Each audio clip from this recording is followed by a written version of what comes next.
This team does so well in team fights, and they just take control over every single lane. And now you're talking about mid-game, macro-wise, the global presence here, and watching out for how well they're able to play against each other, considering that they have both the Moskov and the chip in their hands. But don't forget to complete all tasks, all active tasks during the event from the 18th of November to the 29th of December. This is the M6 pass, alright? So you have to check it out. So you get all those battle emotes, avatar borders, and new special skins. There's a Baksha skin, there's a Claude skin, and if you reach the highest level, you get the figurine you see on the panel desk if you haven't checked it just yet. But okay. You can see it on your screen too. Look, Innocent's on the skin, man. Yeah. We got the, what's it called? Challenger Spark Claude M6 exclusive skin. That's a, oh, actually, no, this is the Cosmic Blaze one. This is the Prime skin. This is the Prime skin. I feel like only a number of people have had their hands on this skin, so we're seeing it right now being played by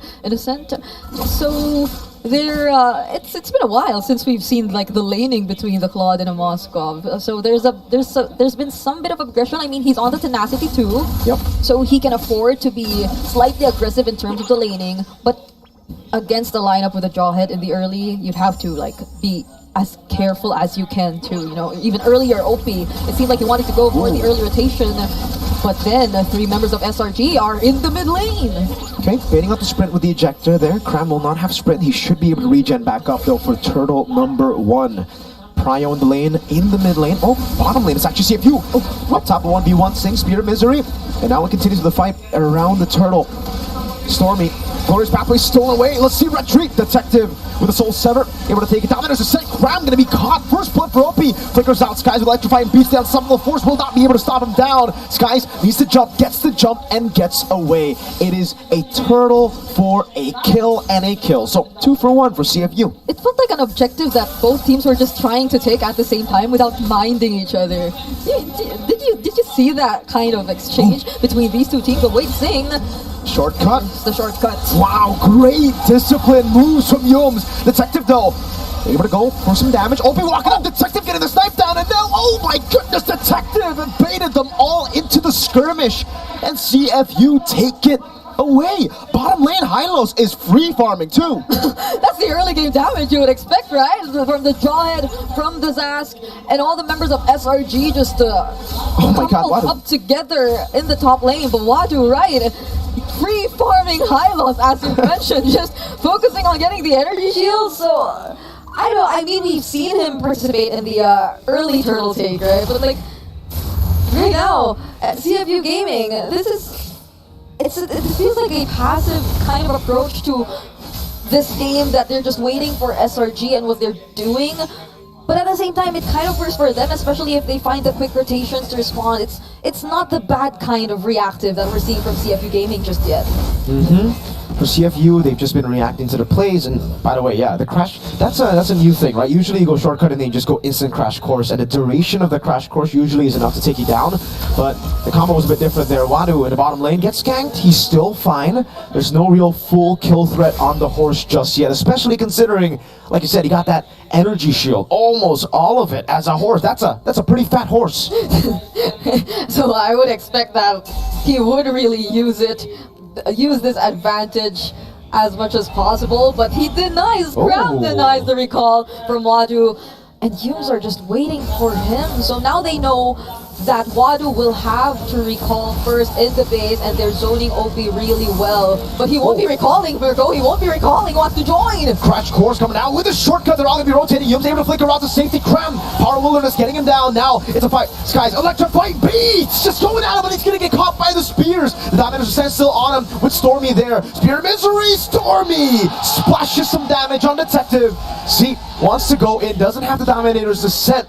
It's a fight in favor of SRG, but Sing wants to go for the turret. Innocent up top though, free farming on the Claude. They're choosing the turret over the turtle, and Stormy might not be able to defend this anymore, but at the very least, Innocent, he was able to take a turret up top, but SRG, Yums and Cram are already here, but they do not get to touch Sing because of the Spear of Misery timed really well.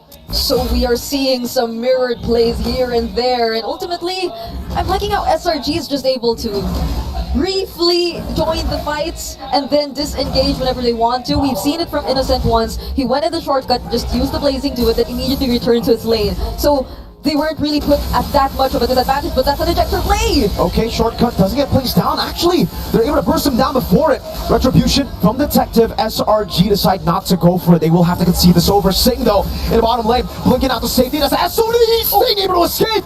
Good stun over to Skies. That's a revitalize to help him. Dominators are set now. Missing and whiffing. Skies running away. OP occupying the bush. Meanwhile, Innocent.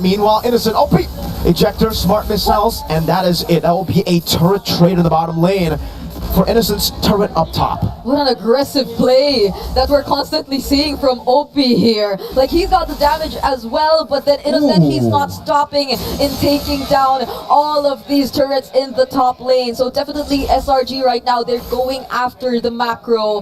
They're denying CFU of that complete control that they want to assert in this game. And I must say, like, see OP, the way they just constantly protect Sing each and every time, you have to respect that. SRG, they've tried multiple times to just get their hands on Sing, but those well-timed stuns coming in from Z, those aggressive plays coming in from OP. So they're just really focusing on letting Sing play his game, and I'm pretty sure that that's what they're after, right? The mid-game control, they're playing around the Moskov. So SRG, as much as possible, they just want to take the map control from themselves as much as they can. Now we're gonna take a look at the items. It's almost a 1,000 gold lead between the gold laners. Innocent definitely sticking to the lane a bit more here, as Sing has been participating in more team fights, and you can see what that has got on him. It's the DHS and the Trojan side. He will be online very soon as he gets that golden staff. But I wonder how good the Claude is, because so far, at least in M6, we haven't really seen a Claude fully carry a game just yet, right? Yeah. I think we've only seen like what, a total of 2 Claude games, so Innocent might just be the curse breaker for the Claude with the M6 skin. Yeah, and it's probably a bit more of SRG wanting to focus on the team fight approach as well, because I mean, we've been seeing him just using the blazing duets barely to stay long enough in the fight to take all those kills. It's more of dishing out the damage early, and there are multiple approaches to really playing the claw depending on how you want to use it. It's either you go in first, damage the players, or you go in last and try to take the kills for yourself. But what we're seeing right now is kind of different, because the map all around the turtle pit, it's the fight going on. Wado caught elements of it, also able to revitalize out. Meanwhile, Spear of Misery able to cram. Not enough damage to take him down. Innocent gets the kill with a blazing duet. Detective gets a stun down, and a few slashes in. Detective looking for a kill. The ejector forward. Oh, and the snipe down from Detective. Skies looking for the beats. Electrifying beats not ready. Oh, the slashes from Detective Sing. Getting the kill in the bottom lane. Stormy left to fend off the rest of CFU all by himself. And look at the timing. The turtle has disappeared and a Lord has spawned in. CFU. Ridiculous timing to get the first Lord. That was a lot of time bought by Wadu for CFU Gaming. And you, at that moment, you saw just how SRG, they seemed like they just wanted to go for the pickoff. So it was that kind of approach wherein they just let the other members dish out the damage first, probably a part of it also coming in from Innocent, but then there was an attempt, there was the blazing duet used to take Wadu down. But after that, what's next? What's next for SRG, right? Using up all of your resources on one of the tankiest members here of CFU, and now they're able to secure the Lord for themselves. The control established by SRG earlier, now it's all in the hands of CFU. This is dangerous. Very dangerous for SRG. I don't know how good their clear is, because I think when it's about... Oh, OP! Another ejector over to Cram. That's everybody on him. Spear of Misery too. They took a while to take him down. They used a couple of resources. I don't think SRG want to go for this fight. There's absolutely no way they take it. Oh, SOD! Yums brought back, shortcut coming down. No one should take that C. Gets the kill on Yums. Oh man, CFU taking full control of the game. Merc, I know we said SRG wanted to dive, right? Yeah, but not like that. But not like that. I mean, it's OP forcing them to dive. He's throwing the members of SRG constantly towards his teammates, and they have enough damage. They're well equipped enough, and it's another unstoppable force. But I think Stormy's safe, copying the Dominator descent, and they just really forced their way to that tier 2 mid lane turret. That's just how focused CFU Gaming is right now in terms of taking the necessary objectives. And look at that. They'll also try to deny as many minions as possible, letting the cannon minion in the bottom lane take the tier 2 away from Selangor Red Giants. 10 minutes in, we have a 3.4k gold lead for the Sharks of Cambodia. The Khmer Sharks, CFU Gaming. So far, so good. They're also scaling up to be monsters. We have to talk about this. We were talking about this after the draft as well. Yeah. Z on the Zask. We did not expect him to be a beast in the early game, but we definitely expected him to be a beast in the mid game. Yeah. The fact that he was a beast in the early game means he's going to be a double beast in the mid to late, man. 205 Zask.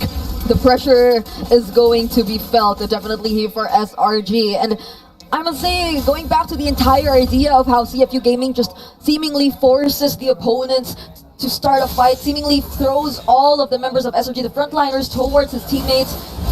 There's literally almost no way to get out if CFU actually decides to throw out all those slows. The slows that you can get from Z, the glorious pathway as well from Wadu, and we haven't seen them commit all of those resources just yet even. It's like mostly just a quick stun from Z after the ejector to buy enough time for Singh to throw all of his spears and just shred the members of SRG. And now they're actually pretty much equal in terms of gold. As you mentioned, Singh right now completes his Trinity build. And I feel like CFU Gaming, they're definitely ready to engage in a fight whenever there is a chance. Yums will try to go to the back line. Singh will be able to escape. Sorry, types in as well. Detective finishing it off there. The Lord going to be taken by CFU. Innocent goes over to Blazing Duet. Yums still caught in the midst of it all, and it's a fight. Detective walking in again. Z able to flicker out the safety. Innocent still going on the chase. Meanwhile, Detective just barely escaping here. Up top, it's still a chase for Z. That's a snipe down on the Stormy. That's going to the kill for Detective. Up top, it's still Z getting chased down. Detective running away. Not against Cram and Skies. Z versus Innocent. Innocent takes him down and shuts him out. Detective getting caught by the axe of Cram. And it's a double. A comeback fight for SRG. A wipeout for CFU Gaming. And SRG get to freely defend this Lord. But wait, that's OD. Oh no, Singh goes in! I'm not sure about that, Singh! In a 1v2, does he blink in forward? No, it's a bit too risky. In his hand! With a Blazing Duet. Oh no! Up he comes in! And Singh almost got the shot. Innocent gets away. I mentioned expecting like the back and forth, but this is some insane back and forth we're seeing from both CFU and SRG. None of them seemingly want to stop with all the team fights. We definitely have to take a deep breath after all that has happened. SRG, they're able to defend the Lord. And I must commend the way that Wad was really able to hold things out for all of his teammates. We've seen it earlier, the way they were just able to extend those fights. Detective constantly being able to reset, them being able to regroup, and then find some clutch kills up against SRG. But now that CFU Gaming are back in the game, they're not letting go of that control once more. They're being on the more aggressive side. Once again, their glorious pathway casted. They're just so focused on taking the objective, but Jules from behind! Jules from behind! Crime to isolate, the shortcut comes down. Sky's able to delete Singh from the map. Now it's a stun from Detective. Up trying to run away with the ejector as well. Sky's getting away. The Winter Crown coming down. Up he fallen. Detective and Z against the world. Z able to get them down. Innocent jumping forward. Detective! Wind of Nature 1v1. Innocent will fall. Z had the nightmaric spawn before he died, and he gets a triple. The passive from Z, even if it was taken down, it felt like a death that he was willing to accept because he was able to help Detective in that particular situation. And it seemed like Detective, does he actually want to go for this? He has one card minion alongside him, Mirko. The Crystal gonna be tied down. 2 seconds for Yums. Singh shoots it out. CFU Gaming gets game number 1. The Sharks have swam through the depths of the trenches to get that win.